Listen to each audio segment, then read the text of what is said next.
ప్రభునందు ప్రియమైన దేవుని పిల్లలారా, మన ప్రభువును రక్షకుడునైన యేసుక్రీస్తు వారి ఉన్నతమైన నామమున నా ప్రత్యేకమైన వందనాలు తెలియజేస్తున్నాను.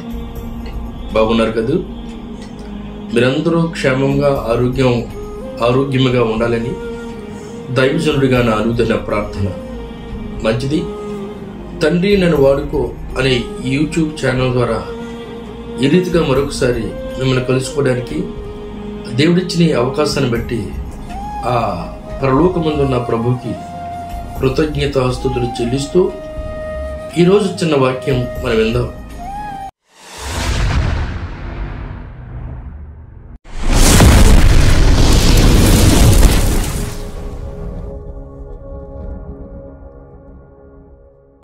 వేకుజాం ప్రార్థన నీ కుటుంబంలో ఉందా? వేకుజాం ప్రార్థన నువ్వు చేస్తే నీకు వచ్చే ఆశీర్వాదాలు కొన్ని మనం గమనిందాం, తెలుసుకుందాం. మంచిది.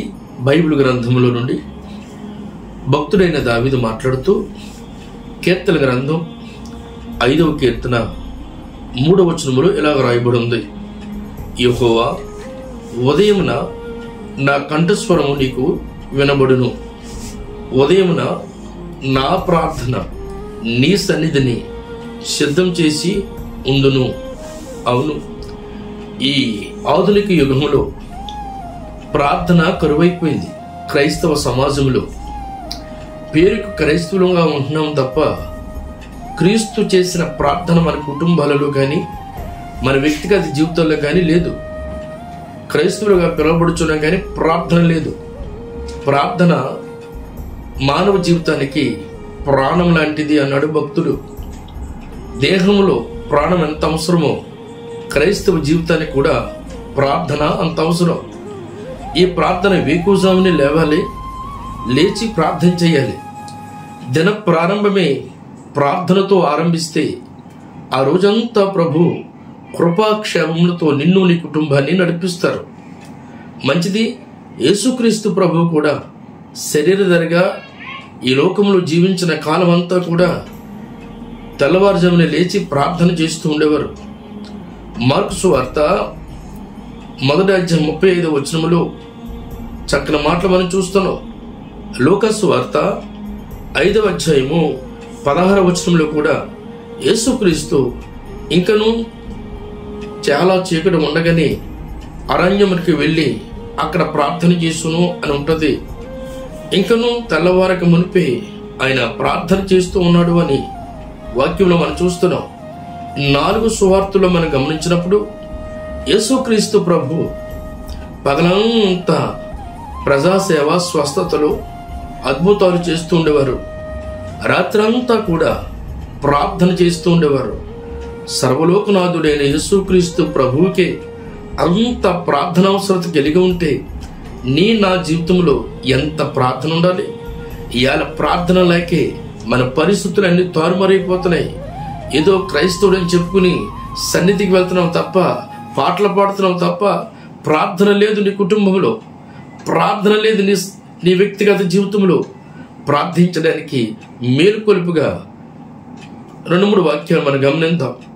మోషే తెల్లవారుజామున ప్రార్థన చేయడం వల్లే ఇశ్రాయేలు ప్రజలను ఐగుప్తు దేశంలో నుండి కానాను యాత్రను సాగించగలిగాడు. మోసే నాయకత్వంలో. ప్రభునందు ప్రియమైన వాళ్ళారా, నిర్గమాకాండము 14వ అధ్యాయము 24వ వచనాన్ని చదువుకుంటే తెల్లవారుజాము ప్రార్థన ద్వారా ఇశ్రాయేలు ప్రజలు చేసిన అద్భుతాలు మనం చూస్తున్నాం. నెంబర్ 1, ఆపదను ఆశీర్వాదకరంగా మార్చేసే దేవుడైన ఇశ్రాయేలు ప్రజలు ఆపదలో పడిపోయారు. ఆగిపోతే ఫరో సైన్యంతో చావు. ముందుకు వెళ్ళాలంటే ఎర్ర సముద్రం. ఏం చేయాలో అర్థం కాని పరిస్థితుల్లో మోషే తెల్లవారుజామున దేవుని వైపు చూసి ప్రార్థన చేస్తున్నప్పుడు దేవుడు ఒక అద్భుతాన్ని చేశాడు. ఆశ్చర్య రీతిగా ఎర్ర సముద్రంలో పాయలు చేసి ఆరిన నేలను వెళ్ళారు. ఒక అద్భుతాన్ని చూసి ప్రభువును మహిమపరిచారు. నా జీవితంలో కూడా తెల్లవారుజాము ప్రార్థన చేయగలిగితే, వేకుజామున లేచి ప్రార్థన చేయగలిగితే నీ జీవితంలో, నీ కుటుంబంలో ఒక గొప్ప అద్భుతాన్ని చూడగలుగుతావు. రెండవది, మరణం నుండి తప్పిస్తుంది ఈ తెల్లవారుజాము ప్రార్థన. దిన ప్రారంభంలోనే ప్రభువును ప్రార్థించి నీ పనులు ప్రారంభించగలిగితే ఏమండి మరణం నుండి తప్పిస్తుంది. కీర్తన గ్రంథం 88వ కీర్తన 13వ వచనం మనం చదువుకుంటే ఏమండి ఇంకను యోబు గ్రంథం 5వ అధ్యాయము 22వ వచనం మనం చదువుకుంటే కీర్తన గ్రంథం 68వ కీర్తన 20వ వచనం మనం చూడగలిగితే మరణము నుండి తప్పించుట ప్రభువైన యెహోవా వశం. అవును, ఈరోజు ఎన్నో ప్రమాదాలు జరుగుతున్నాయి. బయటికి వెళ్తుంటే ప్రమాదం, ఏంటి ఇంటికి వచ్చే వరకు నమ్మకం లేని రోజుల్లో జీవిస్తున్నాం. కనుక ఎక్కడ చూసినా మరణం మరణం మరణం మనిషిని వెంటాడుతుంది. మరణానికి వయసుతో నిమిత్తం లేదు.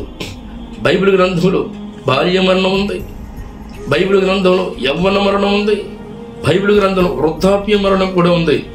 ప్రియమైన దేవుని పిల్లలారా, నీ మరణం ఎప్పుడో నీకు తెలియదు.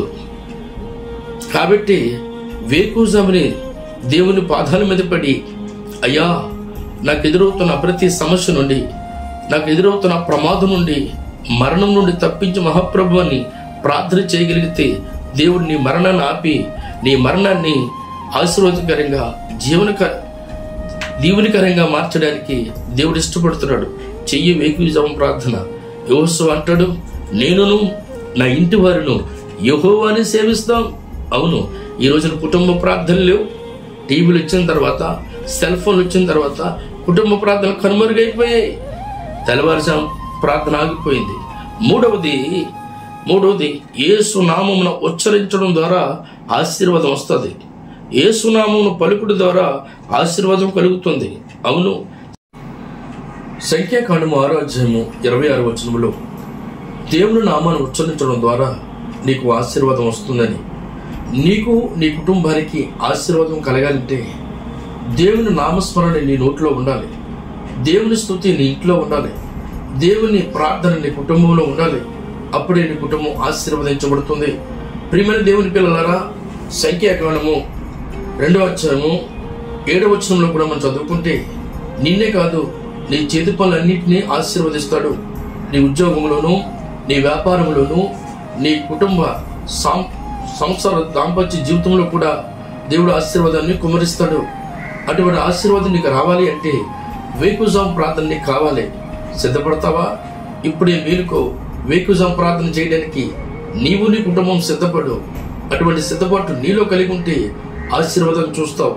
ఎఫెసీయులకు రాసిన పత్రిక బైబిల్ గ్రంథంలో మనం చూస్తే 2వ అధ్యాయం 5వ వచనంలో యేసుక్రీస్తు కలిగిన ఈ మనసును, ఏ మనసును? తెల్లవారుజాము చేయగలిగిన ప్రార్థన మనసు ప్రభు నీకు అనుగ్రహించును గాక. ఏమండి, మొదటి పేతురు రాసిన పత్రిక 4వ అధ్యాయం 1వ వచనంలో యేసుక్రీస్తు కలిగిన ఈ మనసును ఆయుధముగా ధరించుకోండి. ప్రార్థనే మన విజయము, ప్రార్థనే మన విశ్వాసము, ప్రార్థనే మన ఆయుధము. వేకుజాము ప్రార్థన, వేకుజాము ప్రార్థన, తెల్లవారుజాము ప్రార్థన నీకు ఆశీర్వాదకరంగా, ఆయుధముగా, మేలుకరంగా ఉండాలని కోరుకుంటూ ఈ నా మాటలు ముగిస్తున్నాను. దేవుడు మిమ్మల్ని దీవించి ఆశీర్వదించునుగాక.